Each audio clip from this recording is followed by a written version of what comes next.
21. juni го носи статусот за најдобар джез пианист во Хрватска, 5 пати награден со престижната награда Порин, а во Скопје доаѓа со уникатниот проект Пианотрон, спој на клавир и мелотрон, комбинација на филмска музика под влијание на джез, класика, поп-рок и етномузика. 21 јуни, Куршумлијан од 20 часот и 30 минути. Скопско лето. Прв ден од летото, календарски почнува летото, тоа е знак и за Скопско лето. 45-то издание. Колешката Елизабета Кузмановска ги има деталите во последното линковско вклучување за денеска. Елизабета, се гледаме и слушаме. Прекрасно место, не треба ни да прашувам за локацијата. Секогаш вистински избори во врска со темите кои што ги пренесуваме, повели. Прекрасно место. Веќе во најавниот спот најавен е и првиот настан од јубилејното 45-то издание на мултимедијалната манифестација, престижна, најголемиот фестивал во градот Скопје, Скопско лето 2024. Јас се наоѓам токму тука во Куршумлијан, ќе разговарам со директорот на дирекцијата за култура и уметност Никола Глигоров. Добро утро, Никола, како си? Добро утро. Малку возбудено. Возбудено и претходно ми кажа дека навистина тука си од рано наутро. Да. Веќе почнува да се мести сцената, го очекуваме и пианото секој момент да дојде, навистина се подготвувате за вечерното. Ајде едно, не можеме се да раскажеме, навистина може би 40 и повеќе настани, секогаш сте препознатливи по настаните што се случуваат. Ајде вака математички колку имаме концерти, колку со какви настани? Повеќе од 20 концерти, 10 на представи, 7 изложби и 3 промоции на книги.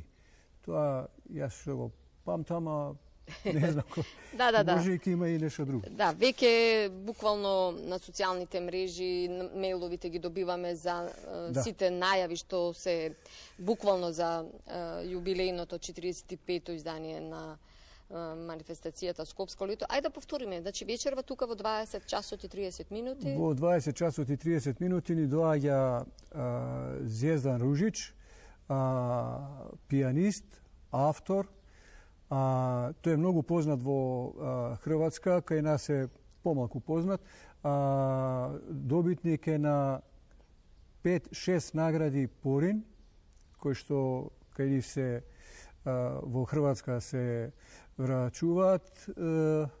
Се надевам дека скопската публика ќе ужива во неговото музицирање. Несомнено. И на пресконференцијата така некако се истакна, почнувате во Куршумлијан, завршувате во Сулијан. Сакам да кажам во однос на просторите. Така и почна Скопско лето со една единствена идеја да се освојуваат просторите на отворено, а јас некако несомнено секогаш кога се однесува за чаршијата, за Куршумлијан, Сулијан, па и Капанан на времето, нели, имало многу случувања кои што биле дел од Скопско лето, се она што е наотворено. Значи, ние се обидувавме тие специфични простори. Дури, еве, ќе кажам дека некои граѓани на Скопје не знаеа каде е Куршумлијан ако не постоеше Скопско лето. Значи, на Скопско лето ќе дојдат, ќе се јават во културно-просветната заедница во тоа време или во дирекцијата за култура, каде е Куршумлијан, ќе им кажеме во Музеот на Македонија и ќе си дојдат, ќе си ја посетат представата. Исто така за Сулијан, исто и за другите простори. Еве, јас ке се заблагодарам пред се на нашите институции кои што, знаете, Скопско лето пред 45 години започнало како една манифестација која што треба да го надмине летниот мртов период во скопските гориштини, да ги замени со настани од култура, пред се со концерти. Така. И тоа било прво почнале со културно-уметнички друштва на Кеот на Вардар, кај Камениот мост, а потоа ние почнавме да вклучуваме театри, изложби, потоа почнавме да соработуваме со Македонија, со другите градови од Македонија и на крајот ја донесовме оваа манифестација до едно меѓународно ниво.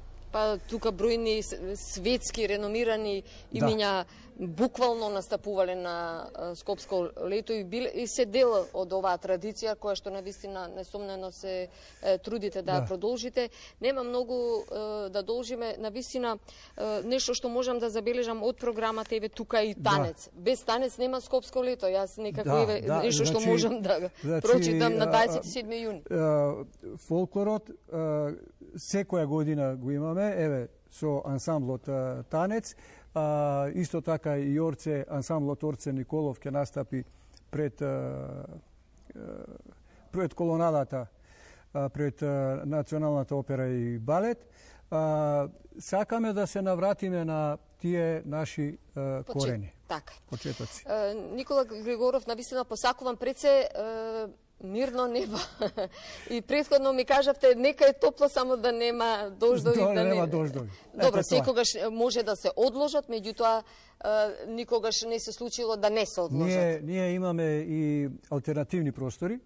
Значи, доколку заврне во Куршумлијан или во Сулијан, тука се институциите што помагаат, и опера, и МНТ. И опера, и Македонскиот народен театар, Драмскиот театар. Има доста настони и во објектот на Музеот на националната борба. Така да навистина на убави атрактивни локации. Да. Никола Глигоров, ви благодарам за директното вклучување во утринската програма. Нема да застанеме тука 40 дена до 31 јули, кога завршувате во Сулијан со музичка младина, спектакуларен е тој концерт, секогаш мораме да признае. Јас еве да се одјавам. Јас ќе се одјавам, а секогаш ќе ви праќаме уметниците. Ако? Еве, уметници тие сакаат да кажат.